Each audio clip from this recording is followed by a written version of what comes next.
LADYBABY are back, or are they? Well, we're here to answer two important questions about the new LADYBABY song, Gotcha Nippon, which if you saw the video, you'd think would be Gotcha Nippon, but it is Gotcha Nippon, according to the title that's written underneath, so I'm going with that. First of all, is it a good song? Second of all, is this LADYBABY when all the members are new, there's been a space and they've come back? And that's a more difficult question than you might think, but I'm pretty confident of my answer. So, we're going to get into reviewing all of that. Let's go. Hi there and welcome back to Japan. And if we're going to answer that first question about whether this is truly LADYBABY in any important sense, first of all, let's just have a quick look back in the most concise way possible at what really makes LADYBABY LADYBABY. I mean, the group first sort of kicked off as that three-piece with Ladybeard, the large dude in a maid's outfit, doing the growl vocals whilst two young female pop singers sung alongside him. Then obviously he had to go away, and as a result you had the two female members continue as the artist formerly known as LADYBABY, and then it turned into a third iteration, which was then them reforming as a four-piece group. Not them, one member left and one member continued. Anyway, they became a four-piece group with one of the original three still left in the group. And the thing is that people have connections with different parts. I mean, if you remember the original version with the guy in it, with Ladybeard, that sort of growly version, that's a long time ago, but that obviously had the song Nippon Manju. That was the, if you like, the viral phase. I think if that's your connection to LADYBABY, then it's been long enough that you've probably got the separation that you're probably not that big into the band. There are some people connected who very much love that middle phase, the artist formerly known as LADYBABY, where it was just the two girls who'd been there from the start, and their whole sort of friendship really made it so strong. And obviously they've reformed the group as well. You can go check that out if you want to see them back together.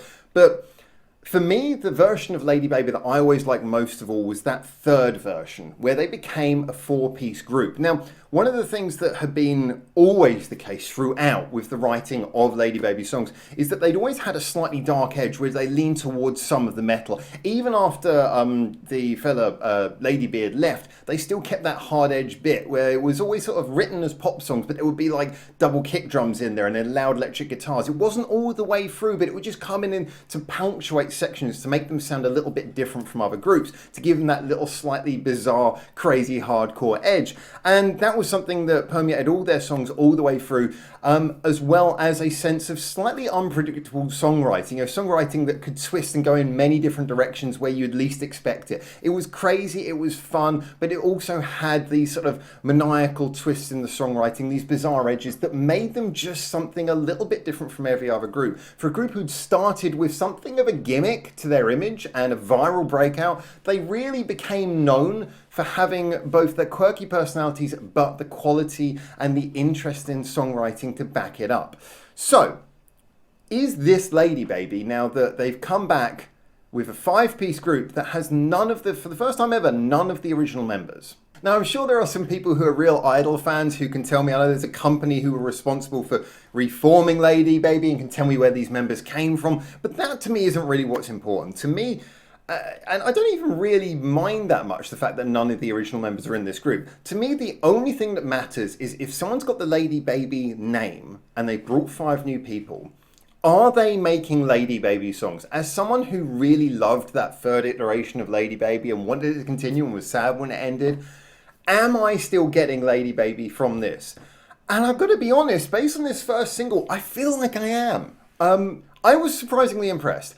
I was kind of thinking, oh, they're just going to use the name and it's going to be a cash-in, but there's a real feeling that there's a love for what LADYBABY was. Now, that might just be why they picked this single, and then maybe an album will come up which is nothing like LADYBABY. But everything in this, the video was sort of that colourful craziness that we expect from LADYBABY from the sort of viral days onwards. But on top of that as well, the mixture of vocals, the weird little sort of idol group style woos in the background while you're hearing like these sort of slamming electric guitars, sort of pounding away and all this kind of thing.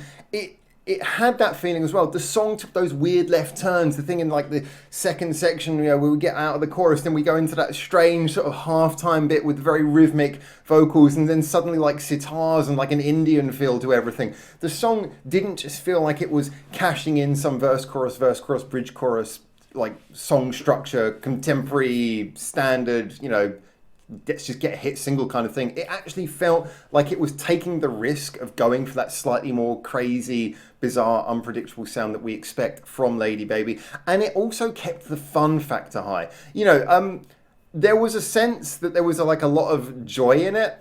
I don't know how much experience the individual members have, and I really like the fact they were all very different. They all had their own style. Their voices were very different, which is something, again, you want from them.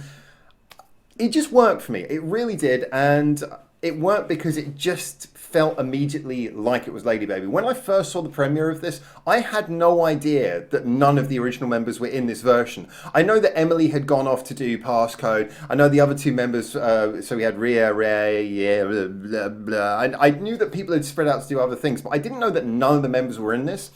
And it took me about halfway through the song to realize that none of them were in it, just because it just felt like LADYBABY was back. It felt like that, and that feeling hasn't gone away as many times I've re-listened to it with that knowledge. So yeah, for me, this definitely feels like a continuation of LADYBABY, and it makes me excited because I feel like we continue on into the future. I feel like we've just restarted, and that's such a rare thing to have with these kind of groups that come back, that are basically created out of like a corporate greed to cash in on a name, but obviously there's some artistic love for what LADYBABY was in this version, and I'm really excited about that. But last and not least, let's obviously talk about the song itself. How good is it as a song? Well, where it mainly works for me, as I say, is by hitting the LADYBABY beats. You know, it has those catchy things like that bit, you know, wow, I just realized it's really hard to do. That bit is really, really fun. It has some cool little breaks, like I mentioned, that halftime break in the middle is really cool. It is one of those songs that is very engaging, and definitely if you're a LADYBABY fan, it will win you over. And if you're a fan of idol music as a general, especially like alt-idol music, I think this is a group who you should be happy to have back on the radar. If you are a fan of the sort of shouted vocals that we originally had with Babybeard, and now, well, not now, but most recently we had with Emily, I'm not usually a fan of that style of vocals, so I didn't miss it so much. I must admit, Emily's one of the few people who I actually really, I like her growl vocals. I'm not a big fan of growl vocals, but hers I really liked. But here, you know, I didn't miss it hugely because, again, the song felt hard where it needed to feel hard, and it felt poppy where it needed to feel poppy. So all these things are great. I must say, though, I don't think, if you're not already into the LADYBABY fan or sound, or if you're the sort of person who wouldn't have been into it originally, you know, apart from just finding it and having not heard of the group before, I don't think this is going to win over many new people because it's not super catchy. You know, it's catchy if you're already like, yay, LADYBABY, but it's one of those songs that otherwise, I think there are, you know, I don't think it's one of those ones where it's going to get stuck in your head hugely. I don't think you're going to be singing it to yourself regularly. I just think that it's full of a wonderful kind of energy and creativity that will be appealing to anyone who had been waiting for this. And if you're finding this song just now and you've never heard the name before or never heard LADYBABY before and you're liking this, then I do recommend you go back and listen to the last iteration of LADYBABY because you'll enjoy that as well. But apart from that, I can't see it winning over a huge number of new people, but that's okay. You know, not every song has to be like a massive breakout single. For me, this was a safe step back into the world, and that's kind of all right. So in conclusion, I think that LADYBABY have really managed to nail a really great return here. As I say, it might not be the single that's going to completely and utterly blow up onto the scenes. It's not going to like get them viral again like NIPPON Manju did back in the day. But that's not really what we want. We just want them to be the unique thing that they were before. And for them to do that with an entirely new lineup is amazing. If you're a long-term LADYBABY fan who knows a little bit more about the behind-the-scenes stuff with their company, maybe you can let me know who is continuing. Are there any continuing writers? Are their backing bands still the same people? Is it still the same company? I'd love to know because it just feels like whoever made this or whoever was directing the creation of this had a lot of love for that last iteration of LADYBABY at very least, and if not, then the entire history of what the group has been. So I personally felt this is just a real rarity, something pleasing. I'm looking forward to hearing more from this iteration of LADYBABY. Go check them out and follow them as well on social media. Their social medias are out there. They're really trying to sort of like push this thing, get LADYBABY back into like the circulation of people's listening. So, you know, if you enjoy it, go support it, go show it some love. I think they could really use that support right now, trying to restart this whole thing.